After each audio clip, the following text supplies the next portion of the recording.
Hello traders, in this video we are going to be talking about the JJN Scalper Indicator for MT4. Alright, so we're going to drag and drop, ensure that the allow DLL imports box is checked, and then for the input settings you can modify the values here, the colors and all of that, right?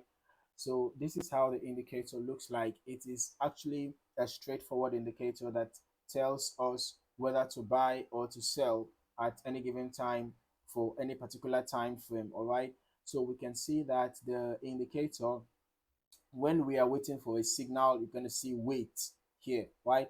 And then when a signal is given, whether it's a buy signal, if it's a buy signal, you're going to see the buy button clearly, boldly written at the top left hand corner here. And then you're going to see the value right where you should buy above 478. Is it 89 or 83? I think it should be 83, right? Because we have the entry point here. All right, so buy above this level, and then we have a take profit also displayed here on the chart, right? The take profit, the entry point, and the stop loss are displayed close to the current price here. Okay, so this indicator gives us a straightforward signal with take profit and stop loss levels. However, make sure you always get confirmations before entering a trade. Remember that no indicator is foolproof, right? So there could be false signals in some cases. Okay, so do not just depend on the indicator.